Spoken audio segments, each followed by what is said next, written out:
इतनी देर लगा दी तुमने आने में। मैं कब से तुम्हारा इंतजार कर रहा था। अब मुझसे बिल्कुल भी रहा नहीं जा रहे।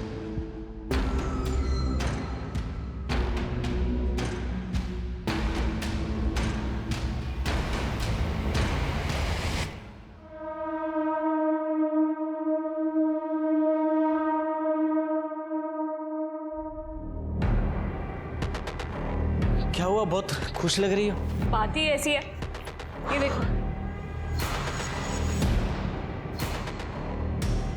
लेकिन ये कैसे हो सकता है? क्यों नहीं हो सकता?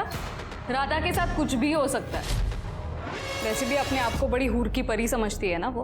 उसके साथ जो कुछ भी हुआ बहुत अच्छा हुआ। अरे चुप करो, बस करो। एक काम करो, अभी के अभी तैयार हो जाओ, हम लोग उनके घर पे जा रहे हैं। पता नहीं राजन और राधा पे क्या बीत रही होगी।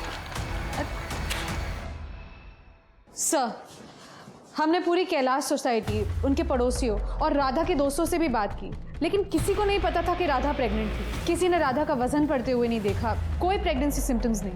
वो हमेशा सबको नॉर्मल ही दिखती थी। Hello, yes, thank you so much. Rajan का डीएनए सैंपल लेने की परमिशन मिल गई है। सर, इस राजन की कहानी तो बहुत ही इंटरेस्टिंग है। ये जॉब के लिए पुणे नहीं जाता है, बल्कि साइन में अपने दोस्त के साथ रहता है, नितिन पाटिल। राजन के फ़ोन रिकॉर्ड और लोकेशन रिकॉर्ड से नितिन का नंबर मिला, और जब मैंने राजन की कंपनी में इंक्वायरी की तो उन्होंने बताया कि राजन को उन्होंने 1 साल पहले ही जॉब से निकाल दिया था। राजन ने घर पे झूठ बोला, और सर नितिन ने हमें बताया कि पिछले 1 साल से वो छोटा मोटा काम करके घर का खर्चा चला रहा है, और इसीलिए वो पुणे जाने का नाटक करता है। Very good Shirke, very good. मुझे लगा ही था ये सब इतना सिंपल नहीं है। सर, शांतनु ऑनलाइन एक्टिव हुआ है। उसने वो फोटो इस्तेमाल किए है जो रोही के केस में इस्तेमाल किए थे। उसका आईपी एड्रेस? सर, अपनी टीम ट्रैक कर रही है। Very good. अच्छा सुनो, मुझे रात को मैसेज या कॉल मत करना, मेरे हस्बैंड को शक होने लगा है। ठीक है बाबा, नहीं करूँ। बाय।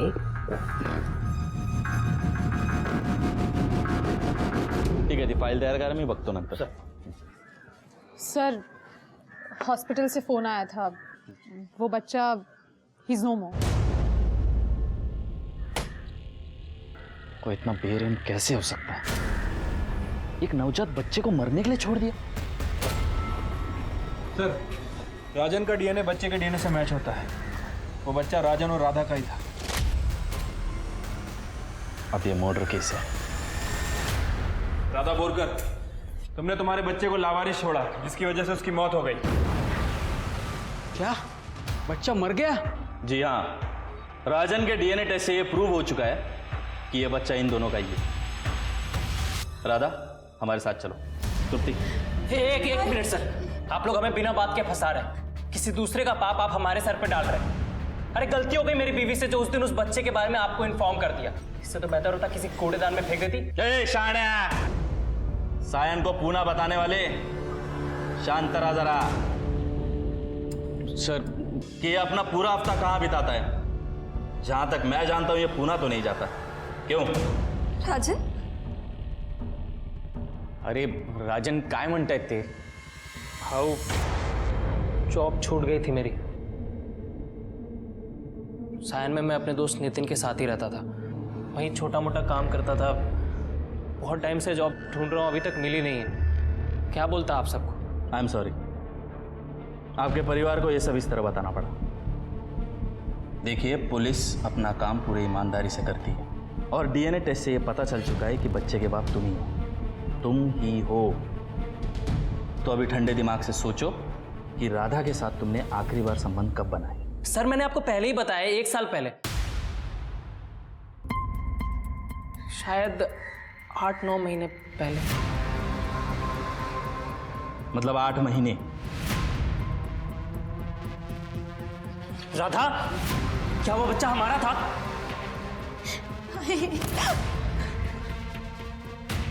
तृप्ति, लेके चलो।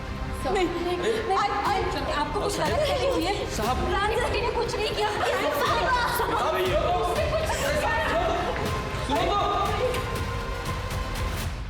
पुलिस को एक और झटका मिला। जब पुलिस ने राधा का सोशल मीडिया अकाउंट चेक किया, तब पुलिस को पता चला कि राधा की दोस्ती पिछले 6 महीने से एक आदमी के साथ हुई।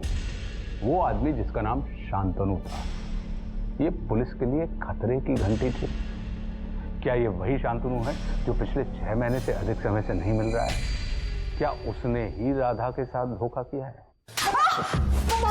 बता दो सर, मैं और क्या करती? राजन हफ्ते भर बाहर रहता था, मुझे अकेलापन महसूस होता था। फिर एक दिन मुझे सोशल साइट पे एक लड़के की फ्रेंड रिक्वेस्ट आई, तो मैंने एक्सेप्ट कर ली। मैं शांतनु के साथ बातें करने लगी थी और फिर कुछ ही समय में मुझे उससे प्यार हो गया था, इतना प्यार कि मैं उसके साथ भाग जाना चाहती थी, एक नई जिंदगी की शुरुआत करना चाहती थी। लेकिन तभी मुझे पता चला कि मैं प्रेग्नेंट हो गई हूँ।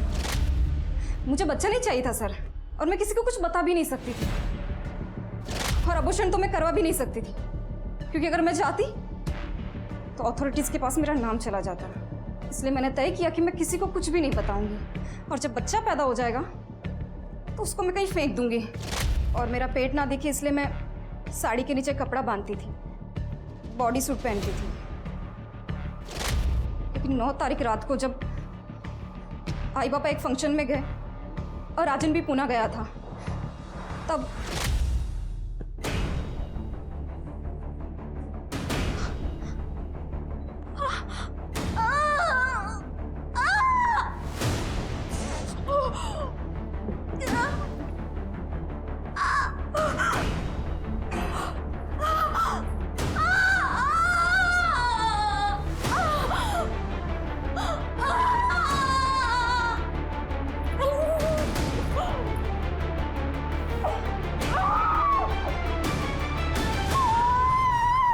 उसको कूड़ेदान में फेंक दिया। फिर अगले दिन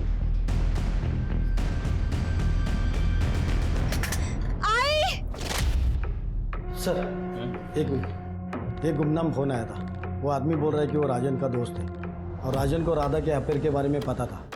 इस बात को लेकर दोनों में झगड़ा होता था। तो राजन ला घेऊन या सर हाँ सर, एक दिन मुझे एक अननोन नंबर से कॉल आया था। उसने कहा मेरी वाइफ किसी मॉल में एक आदमी से मिलने वाली। तुम्हारा दिमाग खराब है राजन, मेरा अफेयर? राजन सिर्फ तुमसे प्यार करती हूँ। अच्छा, अगर ऐसा है तो तू आज रात मॉल में किससे मिलने जा रही है? किसी से नहीं, मैं सच बोल रही हूँ। बेटा देखो बेटा, शायद तुम्हारे साथ किसी ने मजाक किया है। राधा ऐसा नहीं कर सकती बेटा। तो क्या राधा उस दिन मॉल गई थी? नहीं सर, उसके बाद कभी हमने इस बारे में बात भी नहीं की। मैं राधा से बहुत प्यार करता हूँ उसे।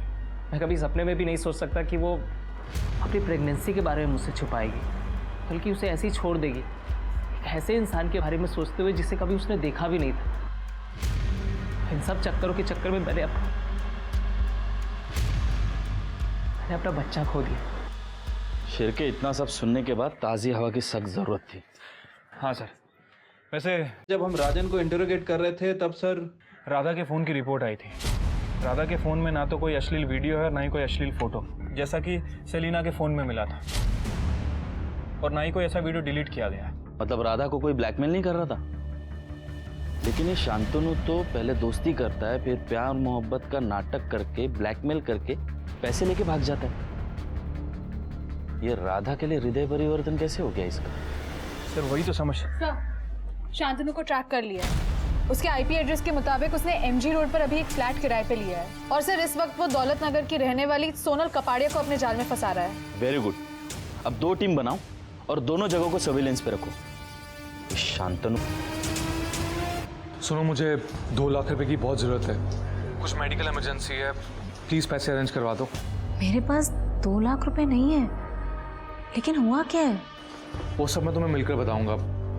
अभी प्लीज़ मुझे पैसों की ज़रूरत है। देखो, तुम्हारे अलावा मेरा कोई और है भी नहीं है। तुम बिल्कुल भी टेंशन मत लेना, मैं तुम्हें जल्द से जल्द पैसे वापस कर दूंगा। लेकिन शांतनु, अगर मेरे पास होते तो तुम्हें मैं मना क्यों करती? मेरे पास नहीं है। सोनल, अभी फोन रखती हूँ। सोनल, क्या कर रही हो? अरे बराड़ा पाड़ी रो चुके यार, बाथरूम में से चिल्ला रहा हूं मैं कब से, टॉवेल भूल गया था। मैंने संभळायो नहीं, वो फोन फिर से फोन ककड़ाहट से।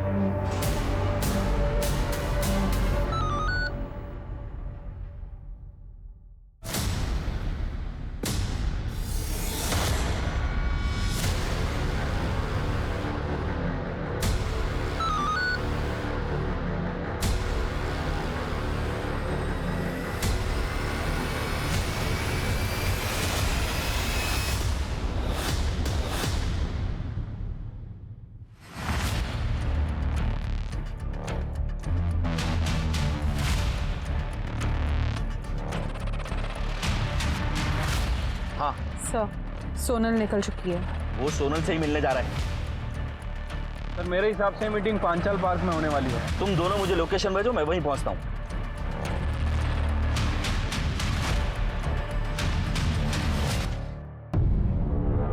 ये लीजिए।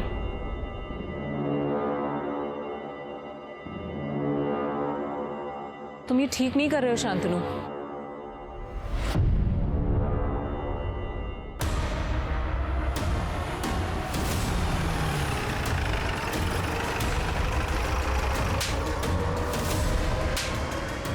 येऊन जायला।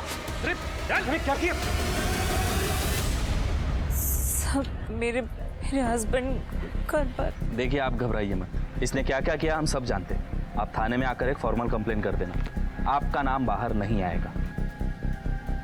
सलीना सुसाइड केस में बहुत बड़ा डेवलपमेंट हुआ है। आज पुलिस ने शांतनु को रंगे हाथों गिरफ्तार किया है, जब वो किसी और औरत को ब्लैकमेलिंग का शिकार बना रहा था। बने रहिए हमारे साथ, इस केस से जुड़ी सभी डेवलपमेंट सबसे पहले आप तक पहुंचाएंगे।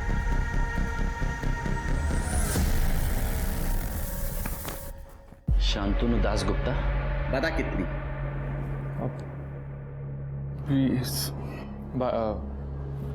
20-25 के आसपास। कितनी औरतों को ठगा तूने, ये तुझे याद भी नहीं है? ये वो याद करने लायक थी भी नहीं ना। तूने सिर्फ औरतों को ब्लैकमेल नहीं किया है, वो सेलिना ने तेरी वजह से सुसाइड किया, तू कल्प्रिट है। सुसाइड करने की क्या जरूरत थी? शादी के बाद थोड़ी बहुत चीटिंग तो चलती है ना। अरे तूने वो राधा बोरकर के साथ अभी तक ऐसा कुछ क्यों नहीं किया? मैं किसी राधा बोरकर को नहीं जानता।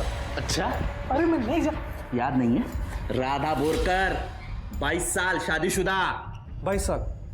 फिर तो मैं वाकई में नहीं जानता, क्योंकि मेरा टारगेट सिर्फ 35 से 40 साल की औरतों पर होता है, जो सेक्सुअली एक्टिव होती हैं लेकिन अकेली और तन्हा होती हैं। लेकिन वो राधा बोरकर जिस सोशल मीडिया साइट पे शांतनु से बात कर रही थी ना, उस पे तेरा फोटो था। अरे मुझे नहीं मालूम कि मेरा फोटो वहां पे कैसे पहुंचा, और मैं सच बता रहा हूँ, मैं किसी राधा बोरकर को नहीं जानता हूँ। सर जिस समय राधा शांतनु के टच में थी, उस समय शांतनु दासगुप्ता के फोन की लोकेशन और आईपी एड्रेस कहीं और का है। लेकिन राधा जिस शांतनु से बात कर रही थी, उस समय उसका आईपी एड्रेस पवन बाग के साइबर कैफे का है। और राधा के मुताबिक उसने शांतनु से कभी मुलाकात नहीं की, उसे ऑनलाइन ही उससे प्यार हो गया। अच्छा, तभी राधा के कोई फोटोज और वीडियो नहीं मिले। लेकिन अगर ये शांतनु दासगुप्ता सच बोल रहा है, मतलब कोई दूसरा शांतनु है जो राधा को फंसा रहा है इसकी फोटो इस्तेमाल करके। हो सकता है सर, लेकिन सर इस शांतनु ने पिछले 15 से 20 दिन में कोई एक्टिविटी नहीं की। ओके शिरके, ये साइबर कैफे में जाओ और ये जो कोई भी दूसरा शांतनु है उसकी फुटेज निकालो। सर एक औरत की डेड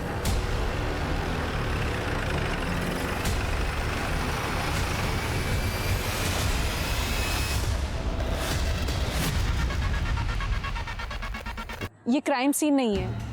यहाँ आसपास कहीं भी ब्लड के ट्रेसेस नहीं है। सर लगता है मर्डर के बाद बॉडी को यहाँ पे डंप किया गया है। Sexual assault? No sir, sexual assault के कोई ट्रेसेस नहीं है। ठीक है, बॉडी पोस्टमार्टम के लिए भेजता हूं।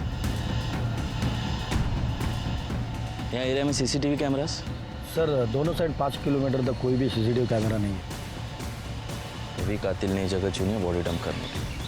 इसके पति को जाके मिलना पड़ेगा। कुठे निकालत का? मैं पूर्वी को ढूंढने निकला था सर। मतलब वो कब से मार्केट गई है, अब तक लौटी नहीं है। कब से मैं उसका फोन भी ट्राई कर रहा हूं, लेकिन स्विच ऑफ आ रहा है सर। मिस्टर मयंक, पूर्वी का खून हो गया।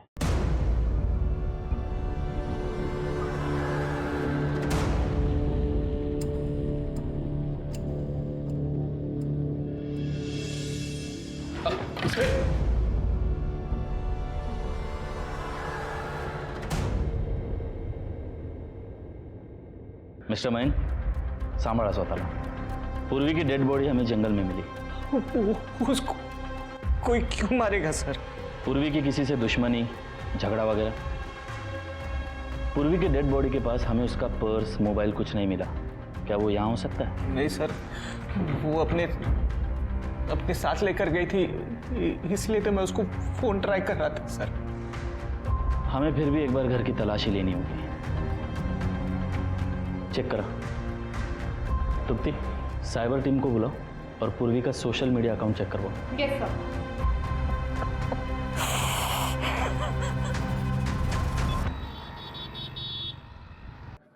सर, पूर्वी के घर में कुछ भी सस्पिशियस नहीं मिला, लेकिन साइबर टीम ने बताया है कि पूर्वी ने थोड़ी देर पहले राधा वाले शांतनु को फ्रेंड रिक्वेस्ट भेजी है। और शांतनु का आईपी एड्रेस? सर, टीम उस पर काम कर रही है। दूसरा शांतनु कौन है? वो साइबर कैफे के फुटेज का क्या हुआ? सर, उसे चेक कर रहे हैं।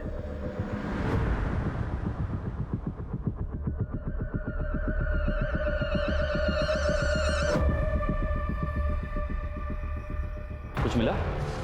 नहीं सर, अभी तक तो नहीं। ये दिखाओ।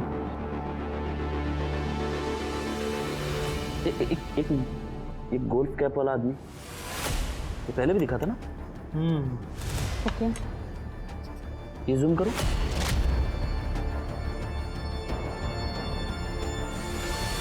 शिरके, ये मोबाइल कवर कहाँ देखा, याद आया? नहीं सर। Okay sir, last IP address मिल गया है, जब ये अकाउंट आखिरी बार इस्तेमाल हुआ था अकाउंट डिलीट करने के लिए। टाइम? Sir 3 PM। पूर्वी की डेड बॉडी भी उसी समय मिली थी ना? लोकेशन क्या?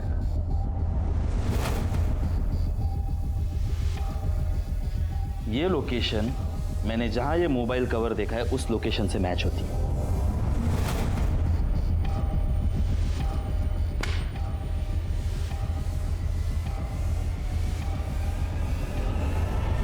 सर, पता चला मेरे पूर्वी को किसने मारा।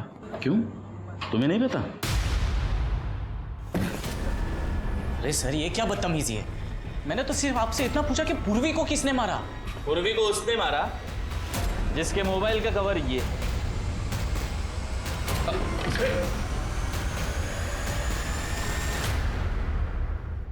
इसका आईपी एड्रेस और तेरे घर का लोकेशन मैच होता है। इस मोबाइल की आखिरी लोकेशन जंगल की है जहां पूर्वी की डेड बॉडी डंप की गई। अभी तक गेस कर लिया होगा किसने मारा पूर्वी को? बोल पटपट। बता दो। सारी मेरी ही गलती है। मैंने तो सिर्फ राधा के साथ मजाक करने का सोचा था। बहुत घमंडी थी वो। हर वक्त मेरी पूर्वी का मजाक उड़ाया करती थी, उसे ताने मारा करती थी। उसने तो मजाक में इतना तक कह डाला था कि हमारी शादी को 5 साल हो गए फिर भी हमारा कोई बच्चा नहीं है। सॉरी भाभी, ये ना बंगलो नंबर 7 वाली अनीता के बच्चे के लिए गिफ्ट था, आपको गलती से आ गया। आपका गिफ्ट तो ये रहा। इसमें ना 101 तरीके हैं बच्चे पैदा करने के लिए। इसीलिए मैं हमेशा से उसे सबक सिखाना चाहता था, लेकिन क्या करूं कैसे करूं कुछ समझ में नहीं आ रहा था। और फिर अचानक एक दिन मैंने अखबार में शांतनु के बारे में पढ़ा, जिसमें उसकी फोटो भी छपी थी। बस ये आइडिया मुझे वहीं से मिला। तो इसलिए तुमने शांतनु का फोटो इस्तेमाल करके नकली आईडी बनाई और राधा को फ्रेंड रिक्वेस्ट भेजी? हाँ, लेकिन जब राधा ने भी फ्रेंड रिक्वेस्ट एक्सेप्ट की तो मैं शॉक हो गया था। हम लोग घंटों ऑनलाइन चैट किया करते थे। राधा को फेक आईडी वाले शांतनु से प्यार होने लगा था। बिना मिले बिना जाने वो शांतनु के साथ भाग जाना चाहती थी, और इसी बात का खुलासा मैं राजन के सामने करना चाहता था, जो उसे अंधों की तरह प्यार करता था। और इसीलिए जब राधा ने मॉल में शांतनु से मिलने का प्लान बनाया तो मैंने राजन को कॉल कर दिया। वो कॉल तूने किया था? हाँ। हेलो राजन, आज शाम को तुम्हारी बीवी अपने आशिक के साथ मॉल में मिलने वाली है। अगर उसे रंगे हाथ पकड़ना चाहते हो तो जल्दी अक्षय मॉल पहुंच जाओ। लेकिन राधा वहां आई ही नहीं, और पिछले कुछ हफ्तों से राधा बहुत उतावली हो गई थी। उसे हर हाल में शांतनु के साथ रहना था। इसलिए जब राधा ने मुझे बताया कि वो प्रेग्नेंट है तो मैं शॉक हो गया था, क्योंकि इसके बारे में हमारे फैमिली में से किसी को कुछ नहीं पता था। राधा ने तो यहां तक कह डाला था कि वो बच्चे को अबॉर्ट करेगी और मेरे साथ भाग जाएगी। खोटा बोलो नको। राधा ने बताया था कि उसने मतलब तुझे कुछ नहीं बताया? अहो सर, सांगितलं होतं, बताया था उसने मुझे। मुझे तो यही बात समझ में नहीं आई कि वो प्रेग्नेंट कब हुई, क्योंकि हम तो उससे रेगुलरली मिला करते थे। वो एकदम नॉर्मल दिखती थी। मैंने सोचा कुछ वक्त इंतजार करूंगा और फिर पूरी दुनिया के सामने उसको एक्सपोज करूंगा। लेकिन उसके पहले ही उसकी प्रीमैच्योर डिलीवरी हो गई और सारा सच सबके सामने आ गया। राधा को तो पता भी नहीं था कि वो जो फेक आईडी थी शांतनु की, उसके पीछे मैं हूं। मैंने हर सावधानी बरती थी, लेकिन पता आज। मयंक सुनो ना, मुझे तिवारी सर का नंबर चाहिए था, इनवाइट करना है उन्हें। मयंक,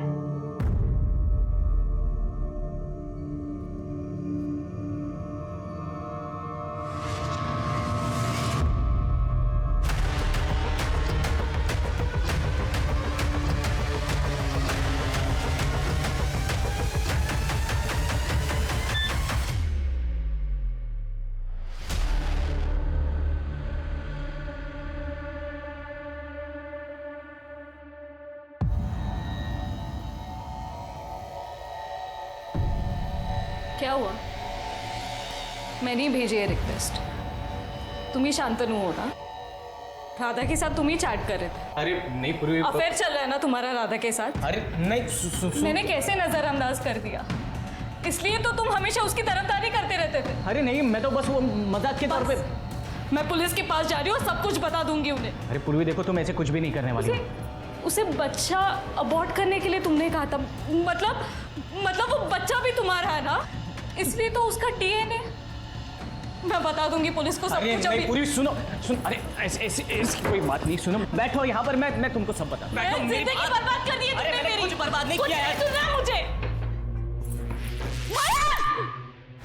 पूर्वी की डेड बॉडी मिल चुकी है, लेकिन उसके पहले ही मैं पूर्वी का पर्स और फोन तोड़ के फेंक चुका था। क्या फायदा हुआ रे ये सब करके? तूने तेरी जिंदगी तो बर्बाद कर ही दी और साथ ही साथ राधा और राजन की भी कर दी। अब पूरी जिंदगी जेल में सड़ गई। सोशल मीडिया का उपयोग करते हुए सतर्क रहें और हर किसी से दोस्ती ना करें। जैसे हम और आप अपने घर में हर किसी को आने नहीं देते, वैसे ही सोशल मीडिया भी हमारा आभासी घर है। किसी अजनबी को अपने ऑनलाइन जीवन में आने ना दें। इससे ना सिर्फ शारीरिक बल्कि मानसिक जीवन को भी खतरा हो सकता है। अब मैं आशुतोष राणा आपसे विदा लेता हूं। हम फिर मिलेंगे एक ऐसी ही कहानी के साथ जो आपको रखेगी सतर्क और जिंदगी को सुरक्षित। तब तक अपना और अपने परिवार का ख्याल रखिए और देखते रहिए क्राइम पेट्रोल।